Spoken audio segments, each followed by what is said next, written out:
परम पूज्य श्री महाराज जी के YouTube चैनल को सब्सक्राइब करें तथा पूज्य महाराज श्री जी की कथाओं को सर्वप्रथम देखने के लिए बेल आइकन दबाना ना भूलें।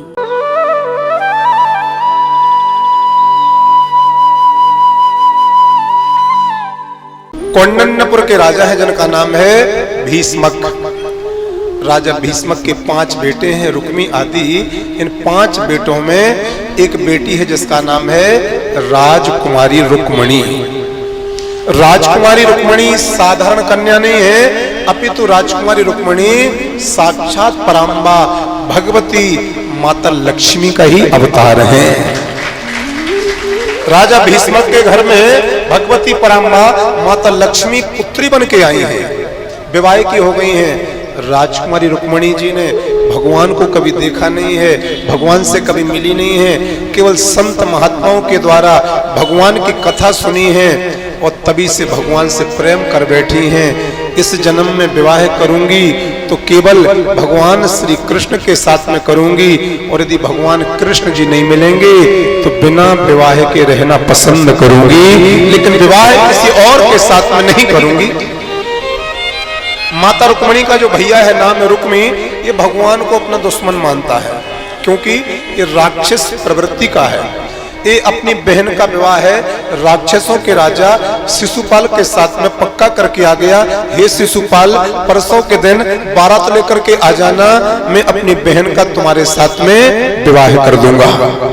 ये बात जैसे मालूम पड़ी राजकुमारी रुक्मणी के लिए, रोती रोती भाभी के पास आई। भाभी, मेरा तन भी कृष्ण का हो गया है, मेरा मन भी कृष्ण का हो गया है, मेरा जीवन भी भगवान कृष्ण का हो गया है, लेकिन मेरे भाई ने मेरा विवाह राक्षसों के राजा शिशुपाल के साथ पक्का कर दिया है। मैं मरना पसंद करूंगी, लेकिन शिशुपाल की पत्नी बनना पसंद नहीं करूंगी। मुझे कृपा करके बताओ कि भगवान कृष्ण मुझे पति के रूप में कैसे मिलेंगे।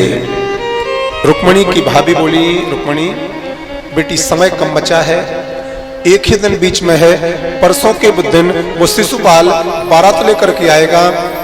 एक काम करो, शिशुपाल बारात लेकर के ना आ पाए उसके पहले कृष्ण भगवान तुम्हें लेने आ जाए। जल्दी से एक चिट्ठी लिखो और किसी ब्राह्मण देवता के हाथ में दो, और वो ब्राह्मण देवता तुम्हारा पत्र द्वारकाधीश के हाथों में पहुंचा देवे। यदि द्वारकाधीश तुम्हारा पत्र पढ़ लेंगे, तुम्हारा प्रेम निर्मल होगा, साचा होगा, तो भगवान तुम्हें लेने जरूर आएंगे, जरूर आएंगे। राजकुमारी रुक्मणी जी ने पत्र लिखा, ब्राह्मण देवता को दिया।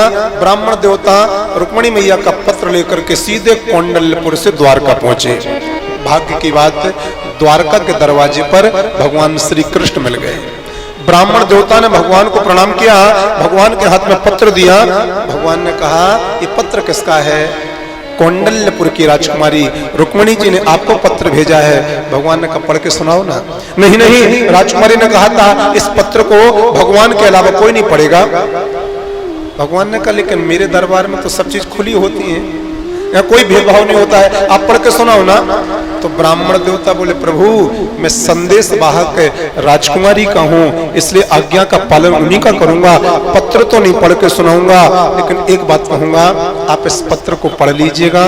इस पत्र में गलत कुछ नहीं लिखा है, चाहे आप इस पत्र को पढ़ लीजिए, चाहे राजकुमारी रुक्मणी के चित्र को देख लीजिएगा, दोनों एक ही हैं।